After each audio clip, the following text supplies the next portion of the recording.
Hello friends, true crime Hindi में आपका स्वागत है। एक कहानी, 4 रुपए की चाय और 4 साल बाद मिला न्याय, सच्ची घटना पर आधारित है। भारत में हर दिन हजारों लोग घर से निकलते हैं, पर कुछ लोग कभी वापस नहीं लौटते। ये कहानी है एक 19 साल की लड़की की, पूजा, जिसकी आखिरी चाय पूरे शहर की नींद उड़ा गई। ये कोई फिल्म नहीं है, ये एक सच्ची घटना से प्रेरित कहानी है। पूजा छोटे शहर की मेहनती लड़की, सुबह कॉलेज जाती, शाम को कोचिंग और रात को घर की जिम्मेदारी। पिता बीमार, माँ सिलाई करती थी। पूजा रोज स्टेशन के पास एक ही दुकान में 4 रुपए की चाय पीती थी। दुकानदार कहता, बिटिया रोज टाइम से आती थी, हंसती थी, सपने देखती थी। बारिश की शाम, वो आखिरी दिन था। बारिश की शाम पूजा ने माँ से कहा, आज देर हो जाएगी। कोचिंग से निकलते समय उसने आखिरी बार फोन किया, माँ चाय पीकर निकलूंगी। उसके बाद फोन बंद। माँ रात भर जाके, सुबह पुलिस रिपोर्ट। पुलिस बोली लड़कियां भाग जाती है, पर माँ जानती थी मेरी बेटी ऐसी नहीं है। दुकानदार ने बताया उस दिन एक बाइक वाला लड़का आया था। पूजा उससे बात कर रही थी। सीसीटीवी धुंधला, बस बाइक की लाइट दिखी। माँ हर मंदिर, हर पुलिस स्टेशन, हर NGO, TV show, poster, social media, सब जगह गई, पर कोई सुराग नहीं मिला। एक दूसरी लड़की उसी बाइक वाले से बच निकली। उसने नंबर याद रखा। पुलिस ने ट्रैक किया। 4 साल बाद आरोपी पकड़ा गया। पूजा को गायब हुए 2 साल बीत चुके थे। केस फाइलों के ढेर में अब ये सिर्फ एक बंद केस बन चुका था। लेकिन कहते हैं ना, ईश्वर हर सच को किसी न किसी जरिए से सामने लाता है। एक और शाम, शहर वही, बस वक्त बदल गया था।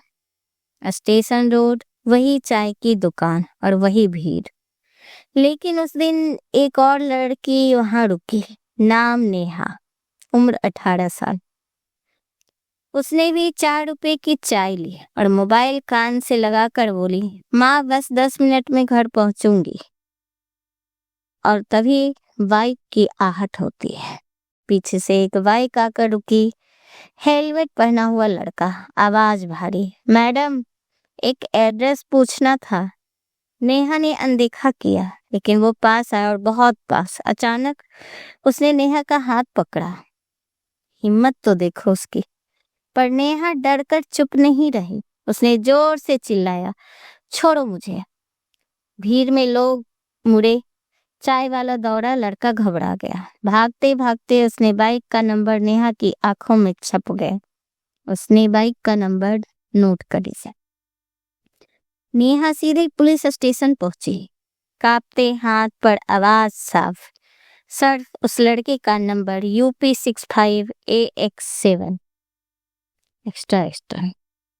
ड्यूटी ऑफिसर ने अचानक कुर्सी सीधी की, क्योंकि ये वही इलाका था जहां पूजा गायब हुई थी। नंबर ट्रेस हुआ। बाइक फर्जी नाम पर मोबाइल लोकेशन शहर से 40 किलोमीटर दूर। पुलिस टीम रातों रात रवाना हुई। 4 साल बाद गिरफ्तारी हुई। एक पुराने गोदाम में 2 आदमी मिला। आंखों में वही ठंडापन, हाथों में अब हथकड़ी। 4 साल, 4 बरस बाद कानून ने आखिर से पकड़ लिया। पूजा की माँ को फोन गया। वो बोली नहीं, बस रोती रही, क्योंकि कुछ लड़ाइयां जीत कर भी दिल हार जाता है। पूछताछ में उसने जुर्म कबूल किया। हाँ, वो लड़की चाय की दुकान वाली। कमरे में सन्नाटा। नेहा ने कमरे से दूर सिर्फ इतना कहा, अगर मैं उस दिन चिल्लाती नहीं तो आज मैं भी। जब पुलिस अफसर ने फोटो सामने रखी पूजा की, एक मुस्कुराती लड़की जो चाय की दुकान पर खड़ी थी, वो आदमी फोटो देखता रहा, फिर नजरें झुका ली। कमरे में सिर्फ पंखे की आवाज थी। उस दिन स्टेशन रोड पर क्या कर रहे थे वो बोला नहीं। अफसर कुर्सी से उठे, धीमे कदम टेबल पर। हाँ सच बोलो, वो शायद कानून थोड़ी रहम करे। पसीने की बूंदी कंधे से नीचे गिरी, आवाज भारी। मैंने बस बात की थी। स्टेनो ने लिखना शुरू किया। कमरे में सन्नाटा और गहरा हो गया। अफसर की आवाज अब कठोर। बातें पूरी सच्चाई बताओ। वो आदमी कांपने लगा, फिर धीमे शब्द में बोला, हाँ वो लड़की चाय की दुकान पर थी। और एक बात के बाद बोला, कमरे में कोई नहीं बोला।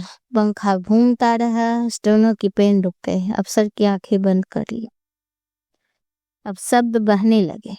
मैंने बाइक रोकी, उससे बात की, वो डर गई। और फिर आगे के शब्द कैमरे नहीं दिखाता, सिर्फ आवाज, सिर्फ अंधेरा।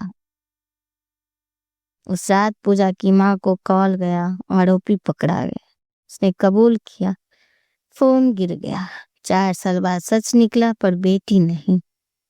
सुबह हथकड़ी लगी, कोर्ट की सीढ़ियां चढ़ा, कैमरों की फ्लैशें आई। एक केस जो बंद हो चुका था अब इंसाफ की दहलीज पर था। कानून ने उसे पकड़ लिया, पर सवाल अब भी वही था। अगर नेहा उस दिन चिल्लाती नहीं तो क्या सच कभी सामने आता? कभी कभी एक सच बोलने की हिम्मत सालों के अंधेरे को तोड़ देती है। कमरे में सन्नाटा था, पर बाहर न्याय की पहली आवाज गूंज चुकी थी।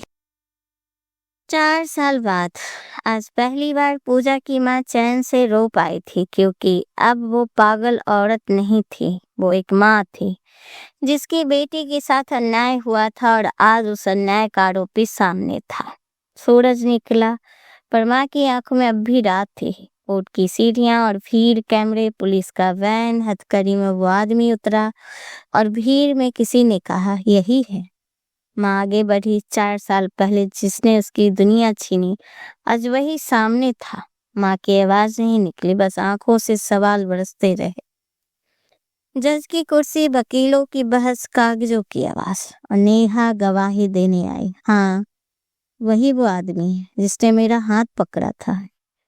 पूरा कोर्ट सन्ना गया। CCTV footage, bike number, mobile location और 4 साल पुरानी हर कड़ी आज जुड़ रही थी। जज ने पूछा, तुम कहना चाहते हो? वो आदमी झुका हुआ, धीमी आवाज, गलती हो गई साहब। कोर्ट में सन्नाटा। जज की हथौड़ी, आरोपी की दोषी पाया जाता है, उम्र कैद की सजा होती है। और एक आवाज, न्याय की। माँ बैठ गए, आंसू रुके नहीं। बेटी तुझे इंसाफ मिल गया। कोर्ट से बाहर नेहा कैमरे से दूर बोली, काश उस दिन वह लड़की चिल्ला पाती। माँ घर लौटी। पूजा की फोटो दीवार पर देखकर माँ ने दीपक जलाया। अब तो शांति से सो जा बेटा। एक लड़की गई, पर दूसरी बची। एक माँ टूटी, पर समाज जगा। अगर नेहा हिम्मत ना करती तो सच कभी सामने ना आता। इसीलिए बेटियों की आवाज दबाओ मत, क्योंकि एक आवाज हजारों जिंदगियां बचा सकती है। अगर आपको ये कहानी पसंद आई हो तो प्लीज हमें सब्सक्राइब कीजिए, लाइक कीजिए, और मेरी स्टोरी सुनने के लिए आपका धन्यवाद। Thank you.